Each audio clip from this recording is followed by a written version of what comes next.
فلما بلغا مجمع بينهما نسيا حوتهما فاتخذ سبيله في البحر سربا. But when they reached the point where the two rivers met, they forgot their fish, and it took its way into the sea, as if through a tunnel. فلما جاوزا قال لفتاه آتنا غداءنا لقد لقينا من سفرنا هذا نصبا. When they had journeyed further on, Moses, peace be upon him, said to his servant, "Bring us our repast. We are surely fatigued by today's journey." قال أرأيت إذ أوينا إلى الصخرة فإني نسيت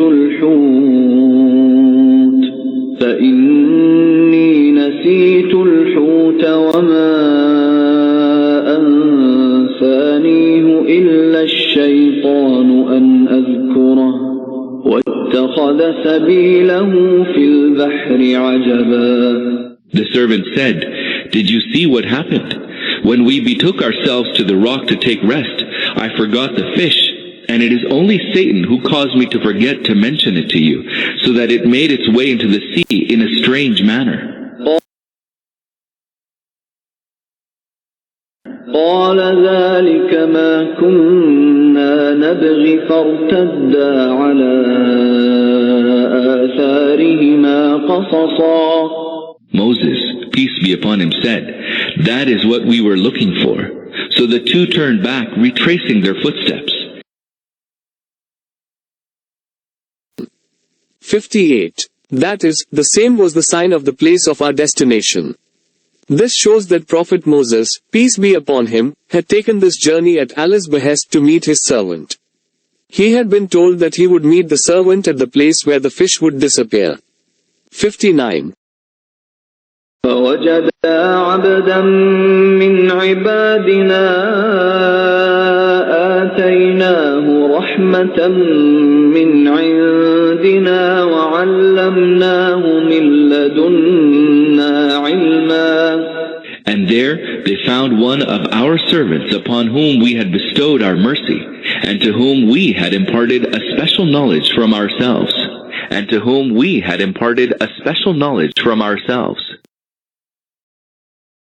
The name of this servant has been stated to be Khidr in all the authentic books of traditions. Thus there is no reason why it should be considered at all that his name was Elijah, as some people have asserted under the influence of the Israelite traditions. Their assertion is incorrect not only because it contradicts the assertion of the Prophet, peace be upon him, but it is also absurd because Prophet Elijah, peace be upon him, was born several hundred years after Prophet Moses, peace be upon him. Though the Quran does not mention the name of the attendant of Prophet Moses, peace be upon him, according to some traditions he was Joshua, the son of Nun, who succeeded him. قال له موسى هل أتبعك على أن تعلمني مما علمت رشدا. Moses, peace be upon him, said to him, "May I follow you, that you may teach me something of the wisdom which you have been taught?" قال إنك لن تستطيع معي صبرا. He answered, "You will surely not be able to bear with me. وكيف تصبر على ما لم تحط به خبرا. For how can you patiently bear with something you cannot encompass in your knowledge?" قال ستجدني إن شاء الله صابرا ولا أعصي لك أمرا. Moses, peace be upon him, replied, "You shall find me, if Allah wills, patient, and I shall not disobey you in anything." قال فإن اتبعتني فلا تسألني عن شيء حتى أحدث لك منه ذكرا. He said, "Well, if you follow me, do not ask me concerning anything until I myself mention it to you."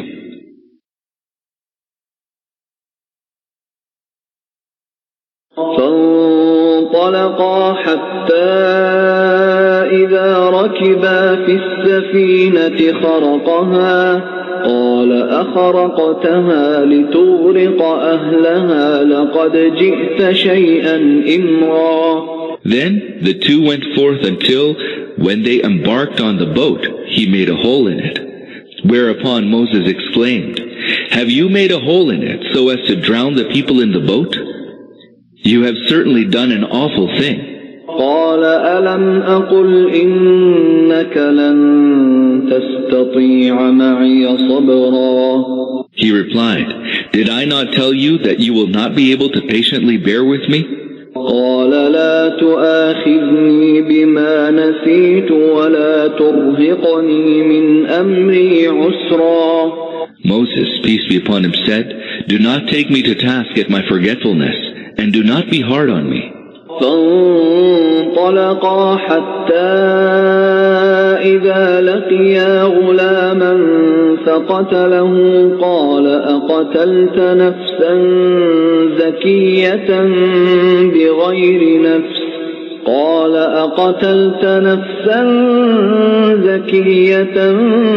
بغير نفس لقد جئت شيئا نكرا. Then the two went forth until they met a lad whom he slew, whereupon Moses exclaimed, peace be upon him, "What? Have you slain an innocent person without his having slain anyone? Surely you have done a horrible thing." قال ألم أقل لك إنك لن تستطيع معي صبرا. He said, "Did I not tell you that you will not be able to patiently bear with me?" قال إن سألتك عن شيء بعدها فلا تصاحبني قد بلغت من لدني عذرا. Moses, peace be upon him, said, "Keep me no more in your company if I question you concerning anything after this. You will then be fully justified." فانطلقا حتى إذا أتيا أهل قرية استطعما أهلها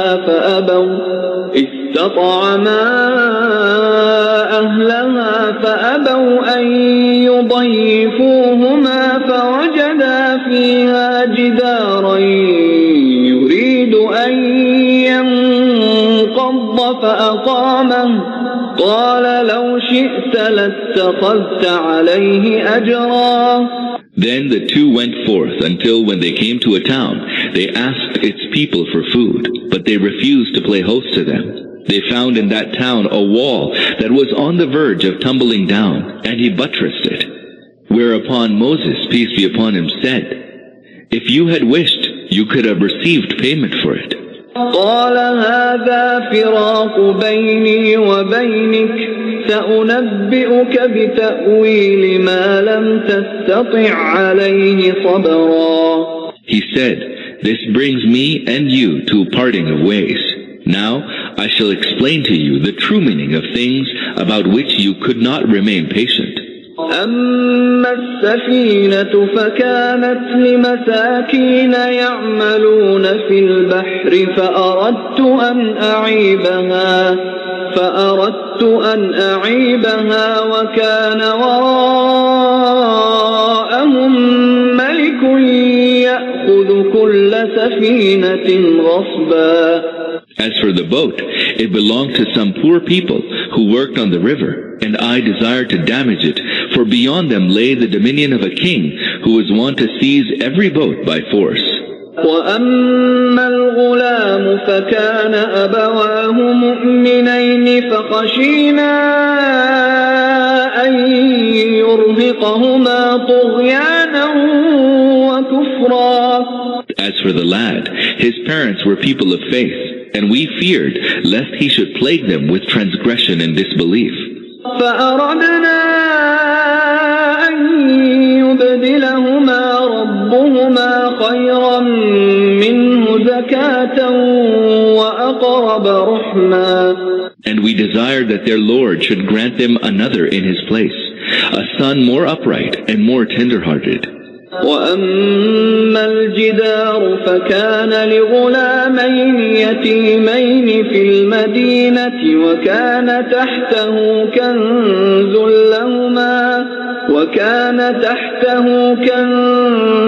لهما وكان أبوهما صالحا فأراد ربك أن يبلغا أشدهما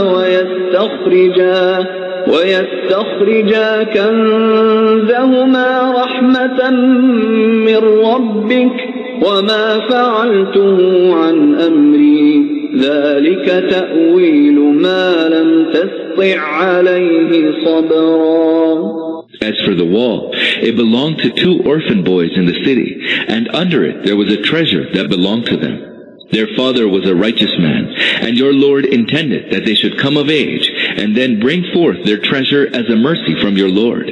I did not do this of my own bidding.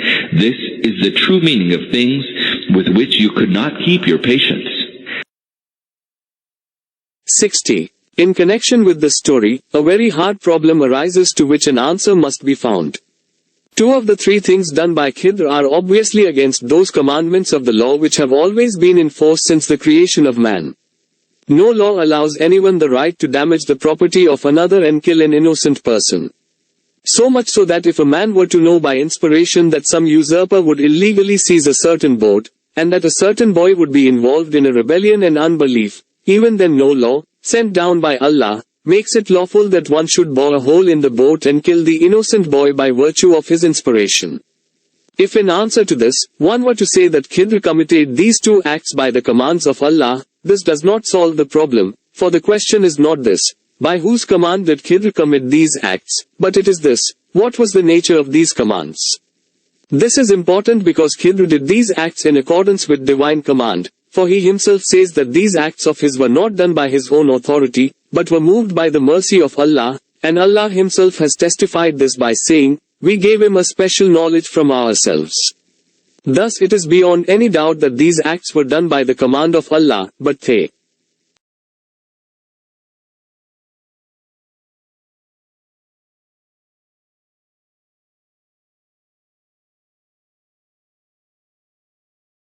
An impartial person who will consider these questions will inevitably arrive at the conclusion that the research which the Orientalists have presented in the name of knowledge is not worth any serious consideration. 58. That is, the same was the sign of the place of our destination. This shows question about the nature of the command remains there, for it is obvious that these commands were not legal because it is not allowed by any divine law, and the fundamental principles of the Quran also do not allow that a person should kill another person without any proof of his guilt. Therefore we shall have to admit that these commands belong to one of those decrees of Allah in accordance with which one sick person recovers, while another dies, one becomes prosperous and the other is ruined. If the commands given to Khidr were of this nature, then one must come to the conclusion that Khidr was an angel, or some other kind of Allah's creation, who is not bound by the divine law prescribed for human beings, for such commands as have no legal aspect, can be addressed to angels only. This is because the question of the lawful or the unlawful cannot arise about them. They obey the commands of Allah without having any personal power. In contrast to them, a man shall be guilty of a sin whether he does any such thing inadvertently by intuition or by some inspiration, if his act goes against some divine commandment. This is because a man is bound to abide by divine commandments as a man, and there is no room whatsoever in the divine law that an act may become lawful for a man merely because he had received an instruction by inspiration and had been informed in a secret way of the wisdom of that unlawful act. The above-mentioned principle has been unanimously accepted by scholars of the divine law and the leaders of Sufism. Allama Alusi has cited in detail the sayings of Abdul Wahhab Shirani, Muhyiddin Ibn Arabi, Mujaddid Al-Ftani, Sheikh Abdul Qadir Jilani, Junaid Baghdadi, Sirri Sakti, Abul Hussain al-Nuri, Abu Said al-Kharraz, Ahmad ud-Denori and Imam Ghazali to this effect that it is not lawful even for a Sufi to act in accordance with that inspiration of his own which goes against a fundamental of law. Ru'ul Mani, Vol. 16, pp. 16-18. That is why we have come to the conclusion that Khidr must be an angel, or some other kind of Allah's creation, exempted from human law, for he could not be the only exception to the above-mentioned formula. Therefore we inevitably come to the conclusion that he was one of those servants of Allah who act in accordance with the will of Allah and not in accordance with the divine law prescribed for human beings. We would have accepted the theory that Khidr was a human being, if the Quran had plainly asserted that. An impartial person who will consider these questions will inevitably arrive at the conclusion that the research which the Orientalists have presented in the name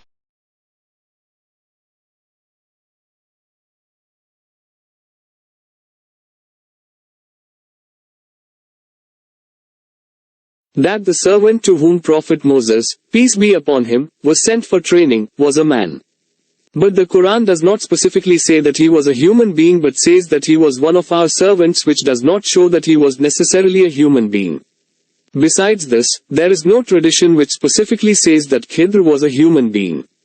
In the authentic traditions related by Said bin Jubair, Ibn Abbas, Ubay bin Ka'b from the Prophet, peace be upon him, the Arabic word rajul has been used for Khidr, which though generally used for human beings, is not exclusively used for human beings. In the Quran itself, this word has been used for jinns also, Surah Al-Jinn, Ayat 6. It is also obvious that when a jinn or an angel or an invisible being will come before a human being, he will surely come in human shape and, in that form, he will be called a bashar, man, just like the angel who came before Mary in the shape of a human being, Surah Maryam, Ayat 17. Thus the word rajul, used for Khidr in the above-mentioned tradition by the Prophet, peace be upon him, does not necessarily mean that he was a human being. Therefore we are quite justified in the light of the above discussion to believe that Khidr was one of the angels or some other kind of Allah's creation who is not bound by the divine law prescribed for human beings. Some of the former scholars of the Quran have also expressed the same opinion, which has been cited by Ibn Kathir in his commentary on the authority of Mawardi. وَيَسْأَلُونَكَ عَنْ ذِي الْقَرْنَيْنِ قُلْ سَأَتْلُو عَلَيْكُمْ مِنْهُ ذِكْرًا. O Muhammad, peace be upon him, they ask you about Zulkarnain. Say, I will give you an account of him. 61. It is quite obvious that the conjunction wow joins the story with the previous story of Khidr. Thus it is a self-evident proof that the previous two stories of the sleepers of the cave and Moses and Khidr were also related in answer to the queries of the disbelievers of Makkah who, in consultation with the people of the book, had put these questions to Muhammad, peace be upon him, as a test of his prophethood. An impartial person who will consider these questions will inevitably arrive at the conclusion that the research which the Orientalists have presented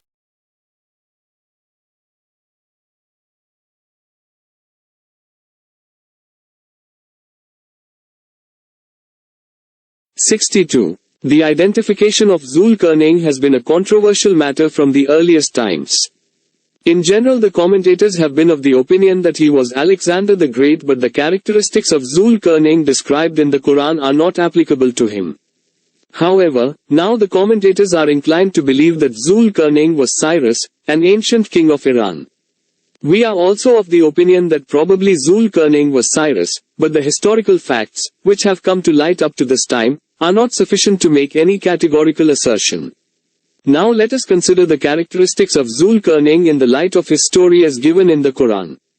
1. The title Zulkarnain, the two-horned, should have been quite familiar to the Jews, for it was at their instigation that the disbelievers of Makkah put this question to the Prophet, peace be upon him. Therefore we must turn to the Jewish literature in order to learn who was the person known as the two-horned, which was the kingdom known as the two-horned. 2. Zulkarnain must have been a great ruler and a great conqueror whose conquests might have spread from the east to the west and on the third side to the north or to the south. Before the revelation of the Quran there had been several persons who were such great conquerors. So we must confine our research for the other characteristics of Zulkarnain to one of these persons. 3. This title should be applicable to such a ruler who might have constructed a strong wall across a mountain pass to protect his kingdom from the incursions of Gog and Magog. In order to investigate this thing, we will have to determine as to who were Gog and Magog. We will also have to find out when such a wall was built and by whom and to which territory it was adjacent. 4. besides possessing the above-mentioned characteristics, he should also be a God worshipper and a just ruler, for the Quran has brought into prominence these characteristics more than anything else. The first of these characteristics is easily applicable to Cyrus, for according to the Bible, Prophet Daniel saw in his vision that the united kingdom of Media and Persia was like a two-horned ram before the rise of the Greeks. Dan. 8:3:20. The Jews had a very high opinion of the two-horned one, because it was his invasion which brought about the downfall of the kingdom of Babylon and the liberation of the Israelites. Please also refer to En. 8 of Surah Al-Isra.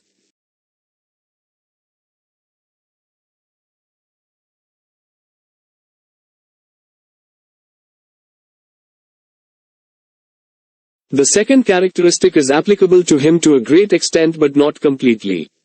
Though his conquest spread to Syria and Asia Minor in the west and to Bakhtar, Balkh, in the east, there is no trace of any of his great expeditions to the north or to the south, whereas the Quran makes an explicit mention of his third expedition. Nevertheless, this third expedition is not wholly out of question, for history tells us that his kingdom extended to Caucasia in the north. As regards to Gog and Magog, it has been nearly established that they were the wild tribes of Central Asia who were known by different names: Tatars, Mongols, Huns and Scythians, who had been making inroads on settled kingdoms and empire from very ancient times. It is also known that strong bulwarks had been built in southern regions of Caucasia, though it has not been as yet historically established that these were built by Cyrus. As regards to the last characteristic, Cyrus is the only known conqueror among the ancient rulers, to whom this may be applicable, for even his enemies have been full of praise for him for his justice, and Ezra, a book of the Bible, asserts that he was a God worshipper and a God-fearing king who set free the Israelites because of his God worship, and ordered that the Temple of Solomon should be rebuilt for the worship of Allah, who has no partner. In the light of the above, we admit that of all the conquerors, who had passed away before the revelation of the Quran, Cyrus alone is the one to whom the characteristics of Zul-Qarnayn are most applicable, but we need more evidence to determine specifically that Cyrus is definitely Zul-Qarnayn. Anyhow, there is no other conqueror to whom the characteristics stated in the Quran are as much applicable as to Cyrus. Historically, it is enough to say that Cyrus was a Persian ruler, whose rise began about 549 BC. In a few years, he conquered the kingdom of Media and Lydia and afterwards conquered Babylon in 539 BC. After this, no powerful kingdom was left to oppose him. His conquest extended to Sind and the territory known as Turkestan on one side, and to Egypt and Libya and to Thrace and Macedonia and to Caucasia and Khawazm in the north. In fact, the whole civilized world was under his sway.